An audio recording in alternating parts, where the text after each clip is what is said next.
அப்பொழுது அவள் சகோதரனும் அவள் தாயும் 10 நாளாகிலும் பெண் எங்களோடு இருக்கட்டும், பிற்பாடு போகலாம் என்றார்கள். அதற்கு அவன், கர்த்தர் என் பிரயாணத்தை வாய்க்க பண்ணியிருக்க நீங்கள் எனக்கு தடை செய்யாதிருங்கள், நான் என் எஜமானிடத்துக்குப் போக என்னை அனுப்பிவிட வேண்டும் என்றான். அப்பொழுது அவர்கள் பெண்ணை அழைத்து அவள் வாய்ப்பிறப்பை கேட்போம் என்று சொல்லி ரெபெக்காளை அழைத்து, நீ இந்த மனிதனோடே கூட போகிறாயா என்று கேட்டார்கள். அவள் போகிறேன் என்றாள்.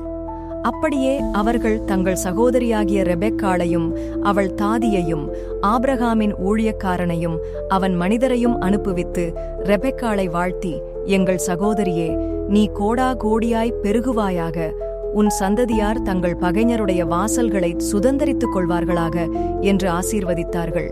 அப்பொழுது ரெபெக்காளும் அவள் வேலைக்காரிகளும் எழுந்து ஒட்டகங்களின் மேல் ஏறி அந்த மனிதனோடே கூட போனார்கள். ஊழியக்காரன் ரெபெக்காளை அழைத்துக் கொண்டு போனான். ஈசாக்கு தென் தேசத்தில் குடியிருந்தான். அப்பொழுது அவன் லகாய்ரோயி எண்ணப்பட்ட துறவின் வழியாய் புறப்பட்டு வந்தான். ஈசாக்கு சாயங்கால வேளையிலே தியானம் பண்ண வெளியிலே போயிருந்து தன் கண்களை ஏறெடுத்து பார்த்தபோது ஒட்டகங்கள் வர கண்டான்.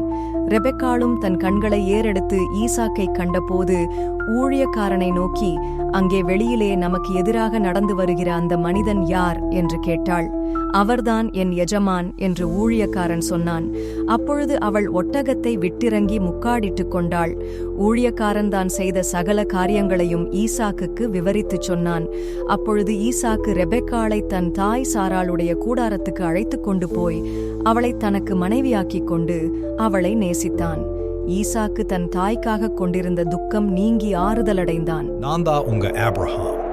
இந்த வீடியோ பிடிச்சிருந்தா லைக் பண்ணுங்க, ஷேர் பண்ணுங்க, மறக்காம சப்ஸ்கிரைப் பண்ணுங்க.